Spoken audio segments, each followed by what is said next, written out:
अस्सलामुअलैकुम, welcome back to हानिया की दुनिया। आज सैटरडे स्पेशल था तो बस बच्चों की छुट्टी थी तो मैंने कहा चलें पहले मैंने कपड़े धोने। और यकीन माने कपड़ों का रोला ऐसा है कि ज़िंदगी सारी ख़त्म हो जाएंगी पर ये कपड़े ख़त्म नहीं होंगी।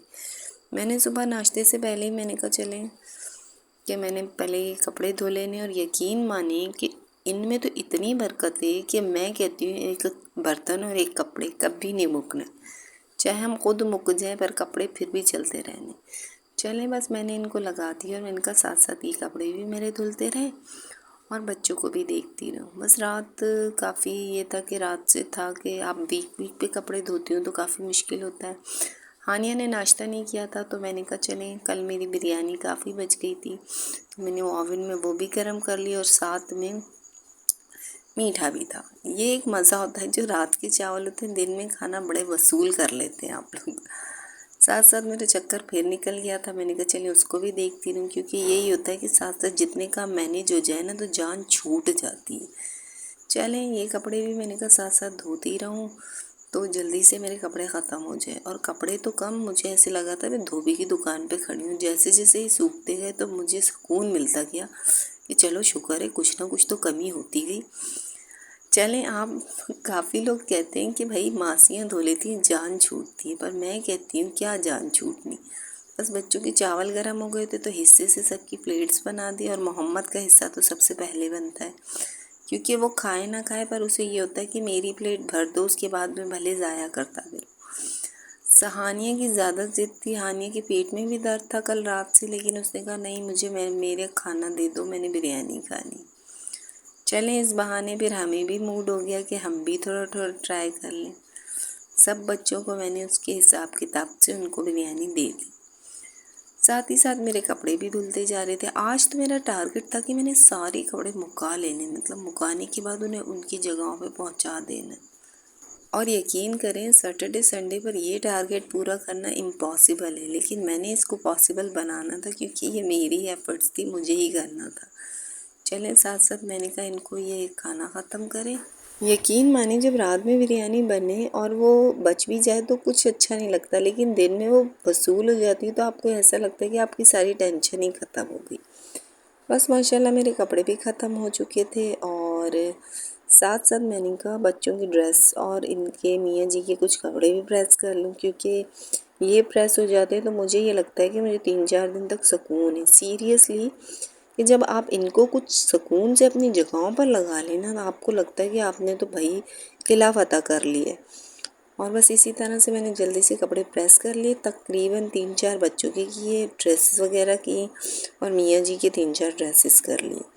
बस इसके साथ ये हुआ कि मेरा आज का दिन थोड़ा बिज़ी भी रहा लेकिन सुकून दे भी रहा कि काफ़ी चीज़ों से मेरी जान छूट गई। बस अल्हम्दुलिल्लाह इसी तरह इनको मैं कंप्लीट करती रही और मैंने कहा चलें सैटरडे कुछ इस तरह मनाऊंगी कि आज मैंने सारा ये अपना जो वीक का जो है ना थर्सडे तक का मैंने काम ख़त्म कर लेना है। चलें अल्हम्दुलिल्लाह ये कुछ ड्रेसेस हो गए थे और बच्चों की वो भी हो गई थी तो मैंने कहा चलें इनको हैंगर्स में लगा कर तो इनकी जगहों पे आराम से पहुंचा दूँ। बस ज़िंदगी इसी तरह ही है, ज़िंदगी चलते का नाम है और चलते रहना चाहिए, रुकना तो बिल्कुल भी नहीं चाहिए। और काम के मामले में ख़ास तौर पर अगर आप वाकई में एक हाउसवाइफ हैं तो आप वाकई में आप पर इतनी ज़िम्मेदारी होती है और इस चीज़ का कोई समझ नहीं सकता कि आप क्या क्या करते हैं दिन भर में। हर बंदे को हर चीज़ मैनेज मिल जाती है लेकिन उसके पीछे शायद क्रेडिट हम जैसी औरतों का होता है जो सारा दिन अपना लगा कर हर चीज़ को अपनी जगह पहुंचा कर फिर ही सुकून लेती हैं। शुक्र है अल्लाह। आज मैंने रेसिपी आपसे शेयर करनी है जो मेरी अपनी रेसिपी है। पहले आप चिकन बोनलेस ले लेंगे जितना हो, उसमें आपने कट लगा लेने। कट लगाने के बाद अच्छे से तमाम चिकन की बोटियों पर आपने कट सारे लगा देने छुरी की मदद से। क्योंकि आज मेरा कल का दही काफ़ी बच गया था तो मैंने सोचा मैं आपसे इसकी रेसिपी ट्राई करूँ।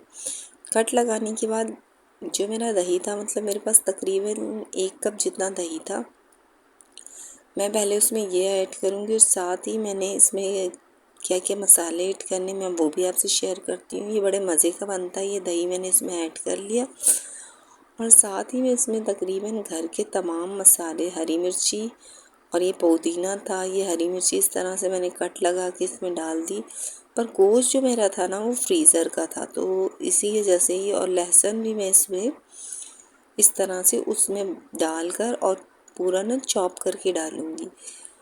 ये मैंने चॉप कर डालूँगी और यकीन माने ये इतना हेल्दी है, मतलब इसमें ऑयल बिल्कुल कम डलता है।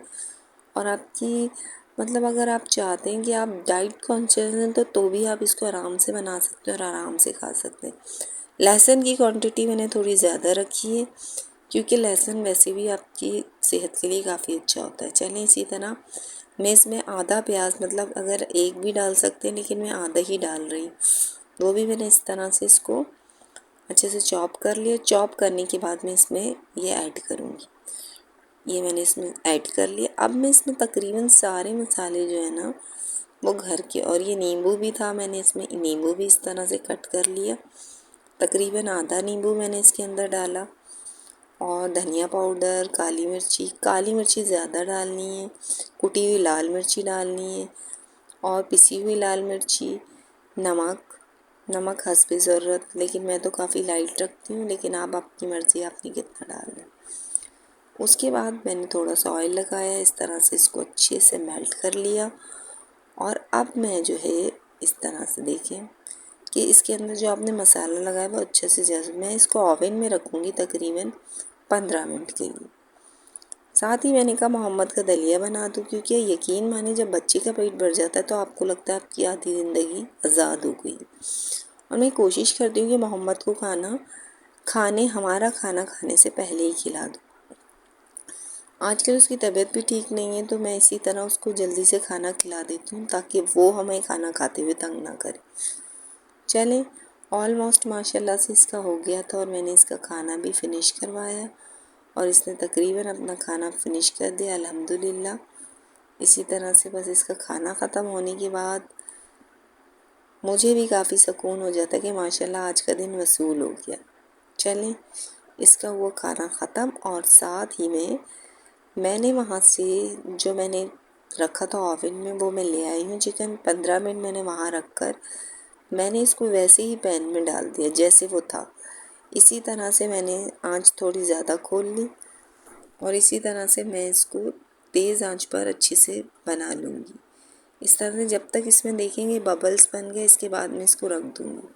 और साथ ही मैंने कहा चले रोटियां भी बना लूँ, तो इसी तरह मैंने इसको एक दो बार चेक किया और माशाल्लाह से मैंने रोटियां भी बना ली। साथ साथ ये होता है कि आपके सारे काम हो जाए तो और भी मज़ा आ जाता है। बस माशाल्लाह मेरी इसी तरह से रोटियां भी बन रही थी और साथ साथ मेरा सालन भी बना था। यकीन माने जब आप ताज़ा आटा गूँथते हैं तो उसकी रोटी कितनी खिली खिली बनती है, बानिस्बत अगर आप फ्रिज का आटा यूज़ करें तो कभी भी आपको खुशबू नहीं आती। पहले हम कहते थे कि लोगों के खानों में स्वाद क्यों होता था, तो शायद वजह ये थी कि वो हर चीज़ फ्रेश यूज़ करते थे, फ्रिज नहीं होते थे, एक हेल्दी ज़िंदगी गुजारते थे। और मैं समझती हूँ कि अपनी डाइट के साथ तो आप कभी भी कोई कॉम्प्रोमाइज़ ना करें। जान है तो जहान है, मतलब अगर आप सेहतमंद रहना चाहते हैं तो अपनी डाइट अच्छी रखें, हर चीज़ अपने हिसाब से जो आपको अच्छा और हेल्दी लगे वही खाएं। बस माशाल्लाह से इसी तरह से मेरा चिकन तकरीबन रेडी था और माशाल्लाह इसमें अब मैं लगाऊंगी कोयला। एक कोयला था, मैंने इसको इस तरह से चूल्हे में रख दिया और ये एक मैंने प्याली इसके बीच में रख दी। स्टील की रखेंगे आप, जाहिर सी बात है। तो बस इसी तरह कोयला, क्योंकि उसको दम लगाना है, तो मैंने कोयला रख के इस पर थोड़ा सा ऑयल डाल देना और इस तरह मैंने इसको बंद कर लेना। यकीन करें जो इसकी खुशबू आती है ना आपके चिकन में, आप कहेंगे कि बस आप उंगलियां खा लें। प्लीज़ इसको ट्राई ज़रूर कीजिएगा, ये इतना टेस्टी बनाता है, इतना टेस्टी कि मैं इसीलिए कह रही हूँ कि इसे एक बार ट्राई ज़रूर कीजिएगा। बस माशाल्लाह से ये इसी तरह कंप्लीट हो गया था। तो साथ ही मैंने कहा मैंने इसको बाउल्स में लगाना है और अपने खाने को अच्छा सा, और लड़कियों, प्यारी प्यारी लड़कियों, हमेशा अपना खाना अच्छे से सर्व किया करें, क्योंकि मियाँ जी का दिल का रास्ता पेट से होता हुआ जाता है, ये बड़े बूढ़े कहा करते थे और ये हकीकत बात है। साथ ही मैंने कहा चलें सैलेड भी कट कर लूँ, क्योंकि सारे काम साथ में हो जाते हैं तो जान छूटती है। और बस आज मैंने ये बर्तन निकाल दिए जो मैं लेकर आई थी, तो मुझे अच्छा लगा। मैंने कहा कुछ डिफरेंट डिफरेंट कभी कभी हो जाना चाहिए। और इस तरह से मैं इसमें अपनी रोटियां इस तरह से रखूँगी। और ये भी मुझे किसी ने गिफ्ट किया था माशाल्लाह, रोटी रखने वाला, माशाल्लाह कितना प्यारा है। इसी तरह से मेरी ये कंप्लीट हो चुकी थी और मैं अब इसको सर्व करूँगी। ये देखिए माशाल्लाह इसकी शक्ल और इसकी खुशबू इतने मज़े की थी कि मैं तो सिर्फ डालते हुए मुझे बड़ा एहसास हुआ कि ये कितने मज़े का होगा खाने में। लेकिन मैंने ट्राई नहीं किया था, लेकिन मुझे ऐसा लगा। चले मैं खाना ले आई थी और अब चले मियाँ जी के रिव्यू देखें कि उनको कितना पसंद आता है, क्योंकि मेरे लिए सारा क्रेडिट यही होता है कि जब वो कहते हैं कि माशाल्लाह खाना अच्छा बना। चलें दुआ में याद कीजिएगा, प्लीज़ मेरे चैनल को लाइक एंड सब्सक्राइब कीजिए, बेल आइकन को दबा दीजिए ताकि मेरी हर लेटेस्ट वीडियो आप पहुंच जाए। और माशाल्लाह बस इंशाल्लाह मेरे आज मुझे व्लॉग बनाने में थोड़ी देर हो गई। अल्लाह हाफिज़।